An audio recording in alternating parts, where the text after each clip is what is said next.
bienvenue sur sophiefrenchacademy.com. Aujourd'hui, nous sommes dans le quartier Beaubourg, entre le quartier du Marais et le quartier des Halles. Nous sommes à un endroit que j'affectionne tout particulièrement. Pourquoi? Parce qu'en seulement quelques mètres, nous franchissons les siècles. Derrière moi, la fontaine Igor Stravinsky, XXe siècle. Devant moi, l'église Saint-Méry du Moyen-Âge.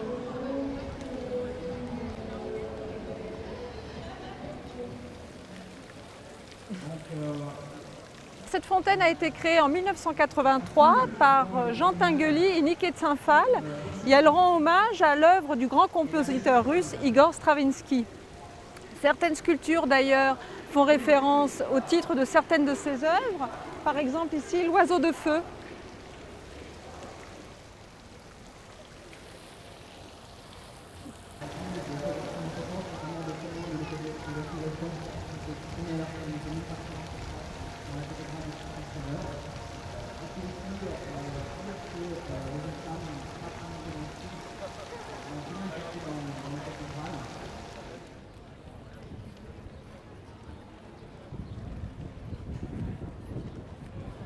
Le Centre national d'art et culture Georges Pompidou a été construit au début des années 70. Durant tout le temps de la construction jusqu'à l'inauguration, le projet a été très critiqué. On l'a surnommé Notre-Dame des tuyaux, la raffinerie, l'usine à gaz. Il est vrai que son architecture était particulièrement révolutionnaire. Pourquoi? Parce qu'il s'agissait pour les architectes de faire apparaître à l'extérieur des éléments de construction que normalement on ne voit jamais. Par exemple, tous les éléments blancs sont les structures porteuses. Les parties rouges, ce sont les voies de circulation. Les tuyaux bleus, ce sont les circuits d'air conditionné. Et les tuyaux verts sont les circuits d'eau.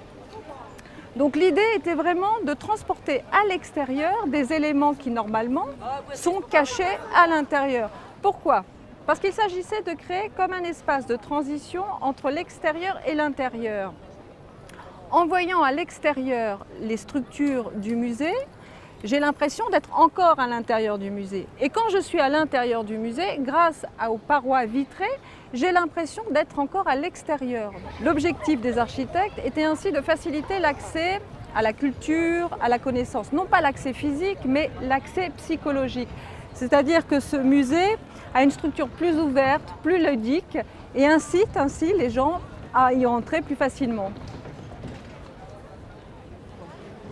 Aujourd'hui, le musée fait partie intégrante du quartier. On l'adore ici à Paris et on ne se moque plus de lui. On l'appelle de son vrai nom, le Centre national Georges Pompidou, ou plus communément le musée Beaubourg.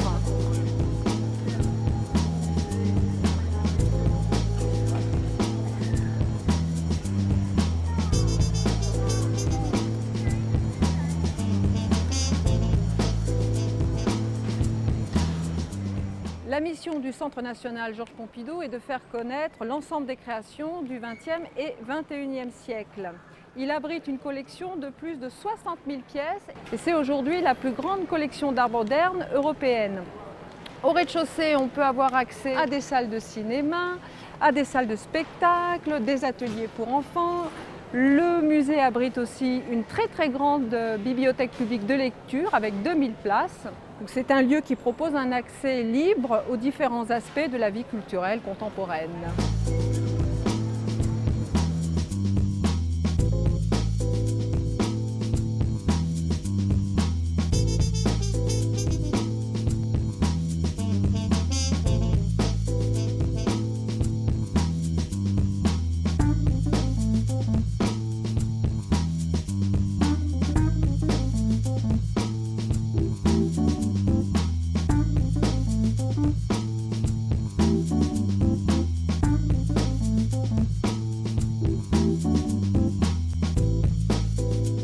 Je suis à l'intérieur du musée, mais grâce aux parois vitrées, j'ai encore l'impression d'être à l'extérieur, d'être encore dans la ville.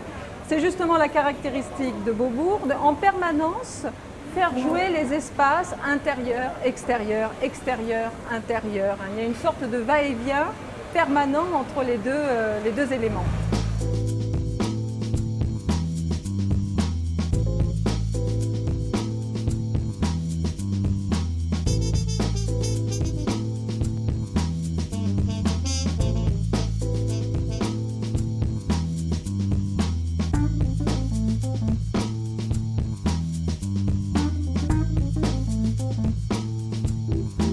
vous venez à Paris, venez visiter le musée Beaubourg ou Centre national d'art et culture Georges Pompidou. Vous y découvrirez de nombreuses expositions temporaires et permanentes, et puis aussi un autre type d'exposition permanente, la vue que l'on a d'ici du musée.